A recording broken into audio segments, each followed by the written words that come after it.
Students, it's me, Mr. Thomas, back with another activity. I hope you enjoyed the last activity where you got the opportunity to listen to me talk for a while. I wanted to kind of switch it up and do the opposite for this assignment. First, before I get into it, I want you to think about something. Maybe you've already thought of this in your hours and hours and hours of time not being in school and doing the things that you may normally have been doing. Um, but you may have thought of this. We are living through a historical event right now.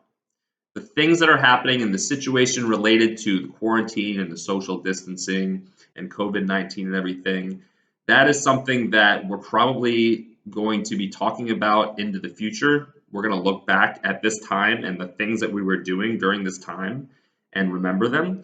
And we're also going to have to tell those stories to people in the future so they know a little bit about what our experience was like. So, right now, I just want you to imagine that we are 50 or 30 years in the future. So 30 years in the future, you all will be in your mid 40s, and you may even have children who are the same age as you are now. You may have 14 or 15-year-old children at that time. Maybe you don't, but for this little thought experiment we're doing, you do. You're 45 and your kid is 15. So one day in the future, your kid will come home from school. You're going to pick up your child from school. Maybe you're in a self-driving car. Maybe your car flies. I'm not sure what's going to be going on 30 years from now. But you go to pick up your kid from school, and you ask your kid. You say, "Hey, how was school today? What did you learn about?" And your son or daughter, your child will say, "Well, we learned about in history class today. We were talking about something called COVID-19 and about something that happened in the year 2020, and I didn't really understand it too much. I didn't really understand what the big deal was or what was going on." And then your eyes will light up because you remember what it was like. You were there. You lived through history and you got to experience that. So that will be your opportunity to tell a story to a future generation about your experience and about how things were and the things you learned during that time. So, what this is called, the idea of telling a story out loud to someone else, is called oral tradition. And it's really important, especially for young people. Before you can read, you learn about the world from not only the things that you can observe and what things are going on, but you're also listening to people that are older and wiser than you. So you're doing most of your learning through things that you're being told. So a lot of the foundation of what you believe and what you know comes from that oral tradition, from people just telling you things. And that is going to be something that you are doing a lot more of when you are getting older. You're going to be talking with younger people. If you're raising children, you're going to be telling them stories about the way that things are, or you're going to have to communicate through telling stories. So that's the idea behind this lesson. And what I want you to do is, last time you had to listen to me tell you a story. We're going to switch it up, and now you are going to tell me a story for this assignment. And you have some options here. I like to give you guys a lot of options. So you can kind of do what I did. When we did the last activity, I had to learn more about a story. I had to research it, and I had to find a way to tell a story to you. So you can take a story that you've heard from someone else, or it could be, you describing your favorite movie, or maybe you've been playing a video game over the break and it had an interesting story behind it, or maybe you watched a whole season of anime in one day and you want to tell me the story of that. That could be an option for you.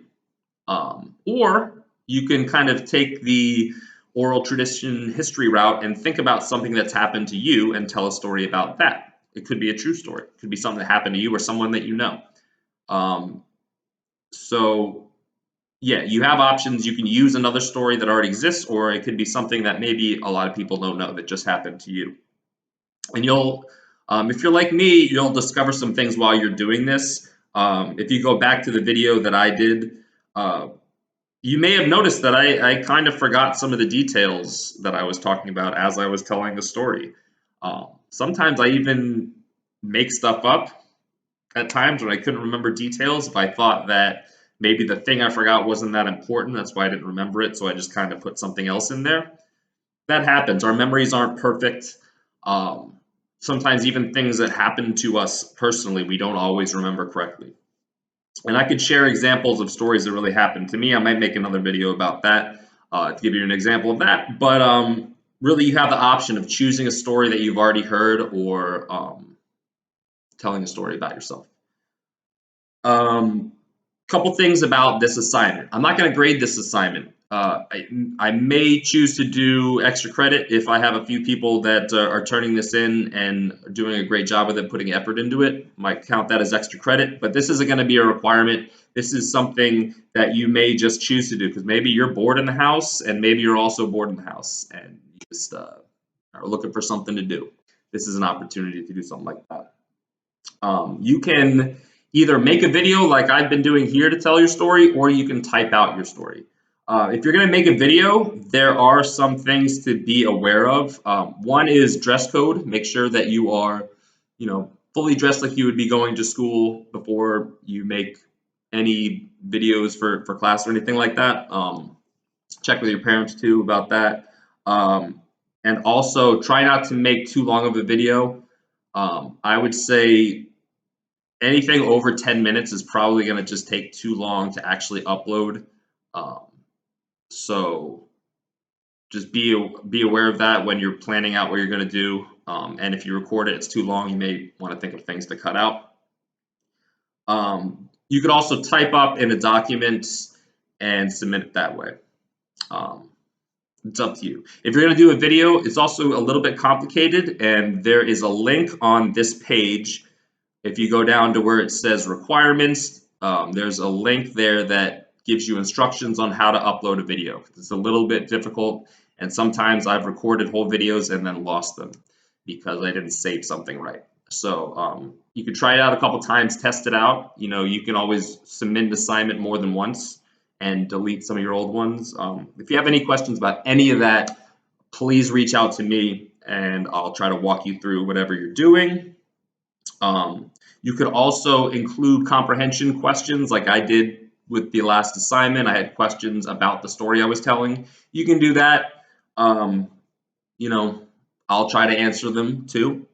Depending on how many people do this assignment, I may try to share these things online so other students can see them. I'm not really sure yet, just trying to see how responsive everyone would be towards this. And I didn't want to make it something that was required because I know you have 6 other classes that you may have tons of assignments in, and I didn't want to overload you guys with too much. But I did want to offer something that may be enjoyable to you. Anyway, this video is going on entirely too long. But just to wrap it up, I would think about the story that you're going to tell and think about why the story would be important and what kind of lesson we can learn when we think about the story. And try to focus on those things when you're telling the story. Other than that, you guys have a great weekend. I put a due date on this for next Friday, but you could do it at your convenience in the next few weeks. Anyway, give you what you came here to see. Pudge! Say hi to kids. Look at him. He's got a ball. Good time. Bye.